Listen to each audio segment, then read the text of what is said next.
Major support for Carolina Business Review provided by Grant Thornton. Operating in more than 100 countries, our tax, audit, and advisory professionals specialize in helping companies unlock their growth potential. Colonial Life, providing benefits to employees to help them protect their family, their finances, and their futures. High Point University, the premier life skills university, focused on preparing students for the world as it is going to be. And Sonoco, a global manufacturer of consumer and industrial packaging products and provider of packaging services with more than 300 operations in 35 countries. Well, Happy New Year, and not just the highly anticipated events of a transition from 2020 to 2021, but now we have events that transpired in Congress and on Capitol Hill, and what to expect this year, and will it be a sea change that we all hope for? I'm Chris William, and welcome to the most widely watched and longest running program on Carolina business, policy, and public affairs. In a moment, we start this week's kickoff of a new year with our expert panel, and later on, the President and Chief Executive Officer of biosciences company based in RTP, Jim Datin from BioAgilytix. We hope you stay with us. Gratefully acknowledging support by Martin Marietta, a leading provider of natural resource-based building materials, providing the foundation upon which our communities improve and grow. Blue Cross Blue Shield of South Carolina, an independent licensee of the Blue Cross and Blue Shield Association. Visit us at southcarolinablues.com. The Duke Endowment, a private foundation enriching communities in the Carolinas through higher education, healthcare, rural churches, and children's services. Barings, a leading global asset management firm dedicated to meeting the evolving investment and capital needs of its clients. Learn more at barings.com. On this edition of Carolina Business Review, Carl Blackstone from the Columbia Chamber of Commerce, Brian Etheridge of Leadership North Carolina, and special guest, Jim Datin, President and CEO of BioAgilytix.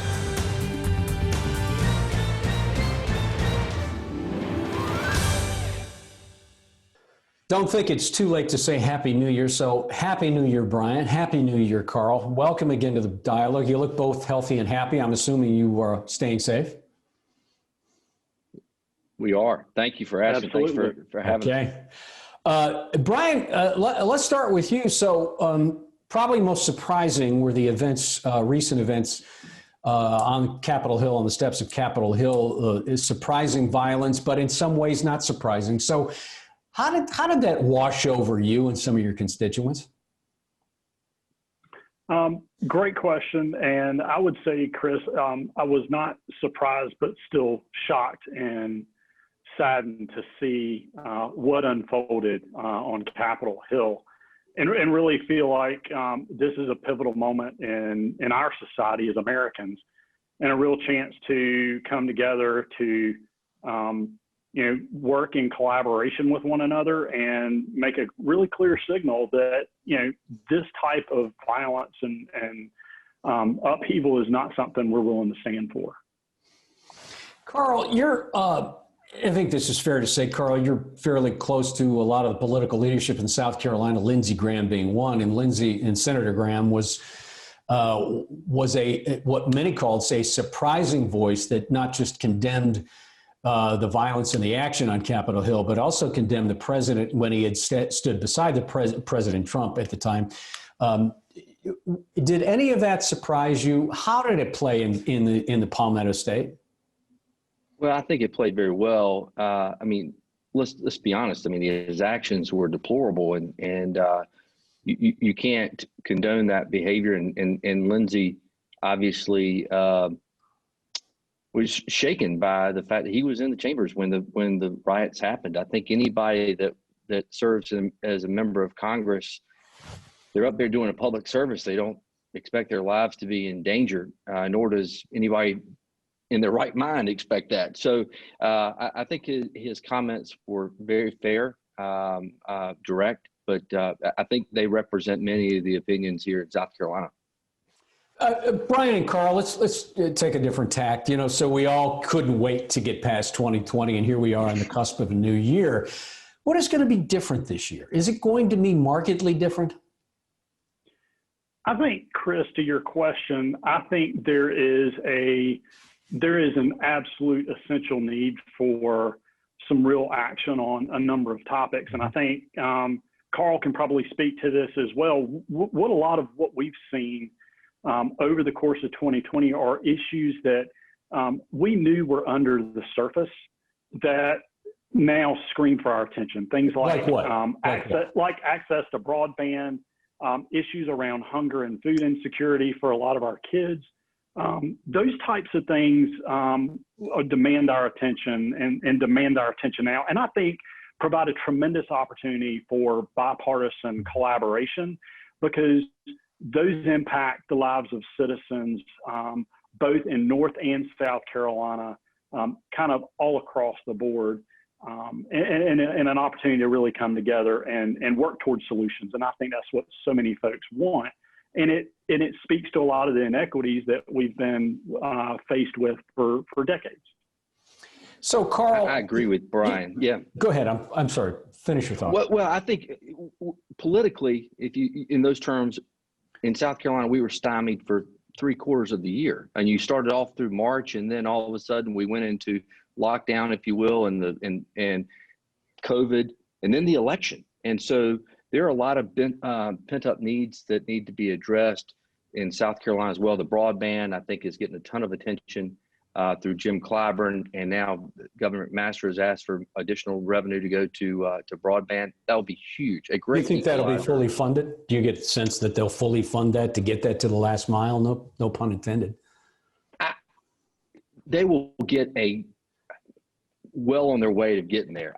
There's some questions of how much it really will cost to get fully implemented across state, just like North Carolina. South Carolina is a very rural state, and to be 100% implemented is going to be very expensive and time consuming. So I think we'll have, between what the feds have been able to send out to the states, as well as what our General Assembly is going to be doing, we'll have a good spider web, if you will, of across the state.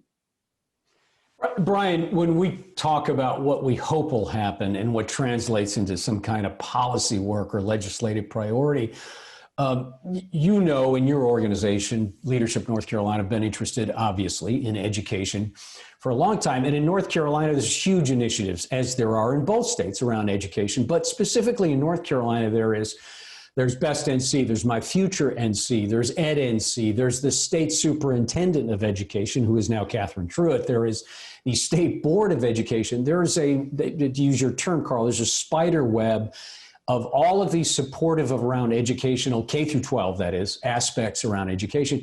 So do you think that 2021 is going to be the year that sees some type of fruition when it comes to education funding?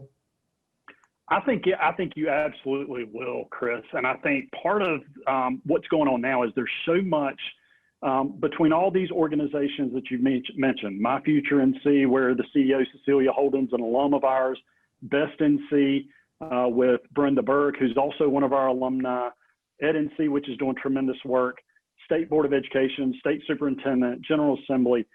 A lot of what we talked about in your last question, that the gaps in education, the challenges between different communities in North Carolina, the gaps in education that exist and how that's been exacerbated by COVID-19, I think you'll see a lot of leaders really step up to the plate and look to address some of those challenges. I think it's a tremendous opportunity to come together, maybe not just as a state, but even as a region, of making access to education and understanding that foundational role in our region, our state, and our states to provide opportunity, not just in education, but the ripple effect that certainly has in economic development.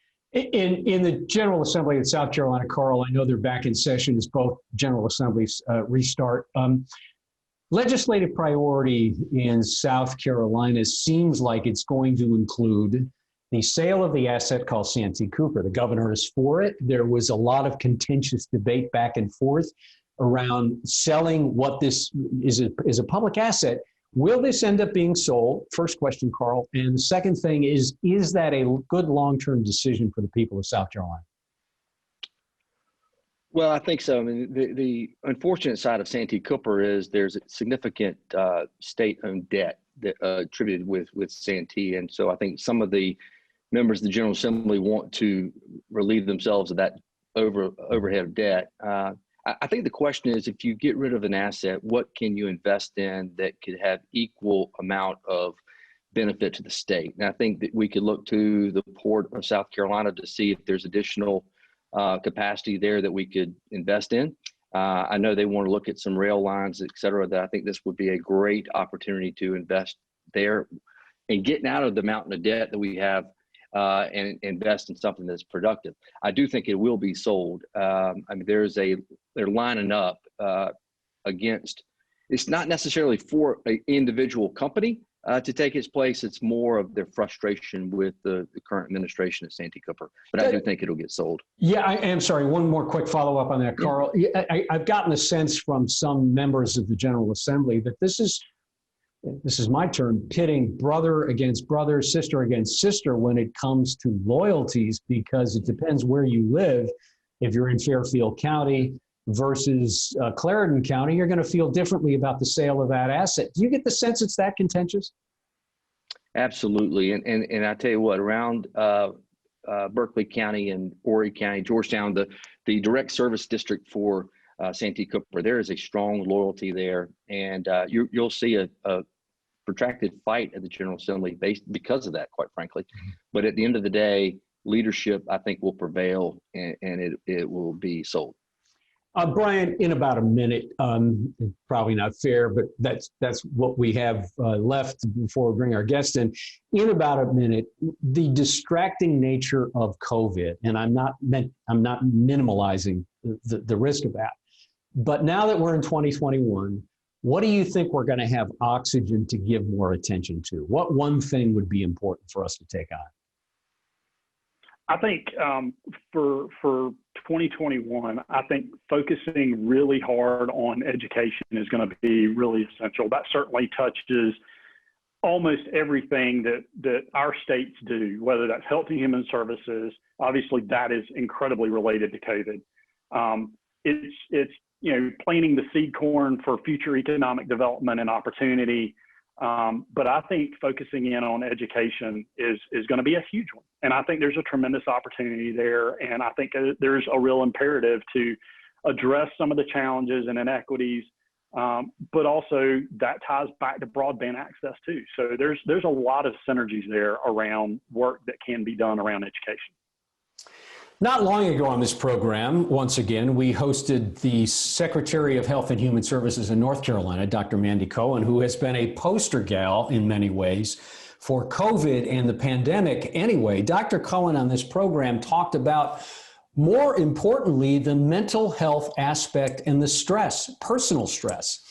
Joining us now is the President Chief Executive Officer of BioAgilytix, Jim Datin. And Jim, I want to ask you that point. Not anything about biosciences yet, or money raise, or deployment of a CRO, but this idea that you've got a team of almost 600 people. How do you manage through the mental health aspect? And was that a surprise for you? Hey, Chris, that's a great question. And from our perspective, employees are everything we do. We don't own IP, so at the end of the day, our employees are our IP. And so when all this happened, our safety was our first priority for our employees, to make sure the facility was safe, that was sterilized, that the employees felt comfortable to come in.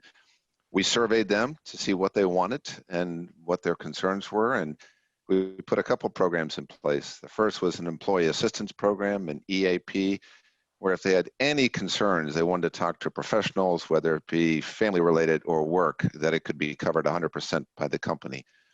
We also found a creative working from home environment where we said you can design your own work times when you want to come into work to avoid people or to minimize any contact with others. So from our perspective, we want to make BioAgilytix an employment destination, and to do that, we had to put them first and find an area that they felt safe. We're going to open this up. Brian, Carl, please.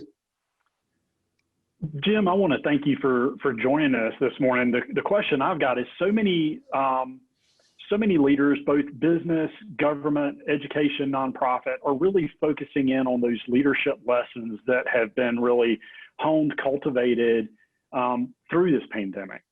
From your perspective, what have been the key kind of leadership drivers that have really helped you and your firm, and specifically your team and your employees, kind of navigate this? What would you share with other business leaders that they may want to emulate?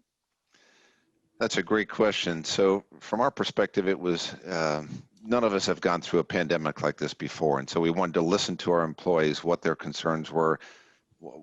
How could we assure them? We wanted to be very transparent. So the early days of the pandemic, we met daily. Our senior management team got together at 7:30 in the morning every day to do a check of the business. Did we have any positive cases? Anything we should worry about? Any concerns out there? What else can we do to be a more mindful employer? And then we communicated that on a daily basis to all of our employees. If there was ever a positive case, within hours, they got an email. Here's a positive case. We can't cite that person's name, but they were in this department.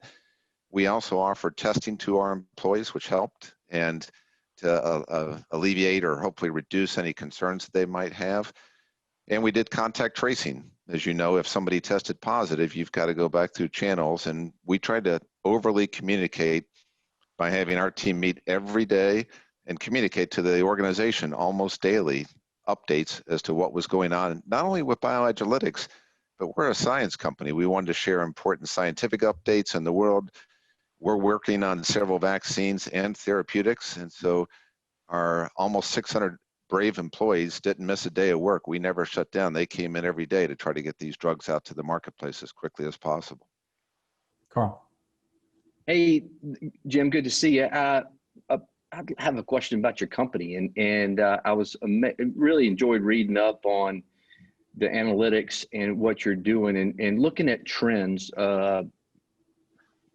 Look at outsourcing analytics was not a thing 20 years ago. What does the next 10 to 20 years look like for you as a company, but also other fields that may look to outsource analytics as well? That's a great question. So, I have been in healthcare over 30 years. And when I left GSK 20 years ago, biologics or large molecule was about 1% of the pipeline at the time. And today it's about 50%. And biologics are living cells. They're really complex drugs that can treat and cure cancer, diabetes, Alzheimer's, genetic diseases, a number of really nasty illnesses out there. And so from our perspective, we couldn't have seen this coming 20 years ago. And so when we look out to the future, I'm really encouraged. And I'll just pick an recent example, Operation Warp Speed, to be able to get a vaccine out in less than a year from when the pandemic hit, not just one, but in the US, as you know, we have Pfizer and Moderna approved. I believe Johnson & Johnson will be seeking approval for theirs this spring. AstraZeneca just had theirs approved in the UK. So I think you're going to see a number of vaccines on the market here very soon. When this hit, we were expecting vaccines to be available in several years. So this really was a landmark case to see collaboration between biotechnology companies, pharmaceutical, academic, to see them not in a competitive environment, but rather in a collaborative environment, sharing information with partnerships. I believe you're going to see a lot more critical therapeutics come out over the next decade or two, and they're going to point back to this time in history as a real key momentum, a key catalyst of which new drugs will start coming out in the future as well. I want to expand on that just a little bit, Jim. Is a therapeutic and biology insider that you are, and knowing what you know now, and as you just described, what are the further unintended consequences of this rapid deployment of vaccines? And then the second question is, do you trust the safety of those that were developed so quickly? Yes, Chris, great question. So there's been some concerns by the public about how could something coming out so quickly, or a potential political pressure to get something pushed out. And I can tell you, we've seen the data, we've worked on the test, and we are highly convinced that the safety is there. The efficacy at over 90%, the incidences of adverse reactions occurring at very few, less than 1% of 1%. All of us are going to be first in line to get a dose when it's our turn to get a vaccination when that comes out. So we have no concerns about the vaccines. Today, we're vaccinating about 500,000 Americans. We need to be doing several million a day, and that will ramp up. The issue will not be the supply of the vaccines. It's going to be administering or getting those vaccinated, which I'm hopeful in the next month or two that we'll get better at that. It is a state-by-state basis, and some states are doing a great job of it. North Carolina, I think, is doing a reasonably good job, and I believe we'll be doing a better job of this in a month or two. Brian, please. You know, one of the things, Jim, that you kind of talked about is, you know, understanding this Project Warp Speed and just how quickly this vaccine came online, understanding that in the work of biology and science, years and years of groundwork are usually done to get to, you know, those quick results. Looking kind of at the shorter term, what has you the most excited about the next 12 months, you know, next 12 to 18 months from your perspective with your business that you're maybe the most pumped about? You know, when COVID hit almost a year ago, there was a concern about, is this going to be like the flu, or is it going to be like polio when you're vaccinating somebody? Is it going to be 100% like polio where we can eradicate this, or is it going to be the flu where you're going to need to get boosters every year? And we're not convinced of what that will be, but we think it's leaning more towards polio, where we can eradicate it. We can have a herd mentality where we can hopefully 12 to 18 months from now look back and this can be a thing of the past. And I truly believe that will be the case. There may be occasional boosters, but I do believe it's going to change the way we live and operate. You may see people wearing masks or maintaining social distancing, not doing handshakes as often, not getting on an airplane as often. But that being said, I do believe it's going to make a substantial difference in the world. And hopefully 12 to 18 months from now, this is behind us and we're back to some bit of normalcy. Carl. Jim, there's lots of big pharma up in North Carolina, a little bit here in South Carolina. Your work, obviously, in the Triangle. What role has I mean, there are most healthcare companies. You got a bunch in Nashville and a bunch around research around in Boston. How has life been in in the Carolinas for you? And what do you see as the future of pharma and research around pharma in the Carolinas in years to come? I'm very encouraged, and I'll just back up for a moment. We recently announced that we're going to be adding over 800 jobs here in the Carolinas over the next 6+ years. And these are high-paying jobs, not only in the scientific area, but it takes a lot to make a company go, whether it's IT, marketing, finance, management, the facilities. There's a number of different ecosystems that all come together with that. When you look at the biotechnology or pharma industry, it's really got a couple hot spots: California, the Bay Area, Southern California, San Diego, and Boston. Boston and Cambridge is probably the epicenter in the world. And so when we were debating where we should expand, we received a lot of attention from the state of Massachusetts, who had some very aggressive incentives for us, and who wouldn't want to be based there in one sense. There's over 700 different biotechnology companies in the Cambridge area. The ecosystem is fully built out there. You've got great universities. You've got a system there. We felt compelled to run a process, and Mark Beathers, our head of facilities and HR, was working with numerous different states and places around the world, deciding where we should locate. Ultimately, for us, we picked the Carolinas. We think there's a great talent pool here between the universities that we have. You've got a great labor pool. It's a melting pot. When I think of BioAgilytix, last year we hired over 200 new employees. And today we have employees from over 45 different countries working here. We tend to hire the best and brightest scientists that we can from around the world and bring them here. When I think of the last couple of years, we've brought people in from 22 different states to work in the Carolinas. We've brought people in from 30 different countries to work at our company. So I'm really encouraged. And I'll share a quick funny side story. When we were talking to the state of Massachusetts, they were trying to share their virtues of why we should be based in the Boston area. And they started out the conversation by, hey, I know the weather's not great here, traffic's bad, cost of living is high, but, and that was enough to sell us on the Carolinas, why it's a great place to be. Well, we do worry that that's going to happen in the Triangle to some degree with the critical mass flowing that way. Jim, we have about a minute left. Would you expect that 20, and I know this is a broad question and it's a little unfair, but would you expect that, at the cusp of the beginning of the new year that we find ourselves, everyone was saying and hopeful that, good riddance 2020, thankfully 2021. Do you think 2021 is going to be markedly better? And you have less than a minute. I do. I'm very encouraged, Chris, by 2021. I think hopefully by this fall, we've got herd immunity. Most Americans have been vaccinated if we can get to the 80% level.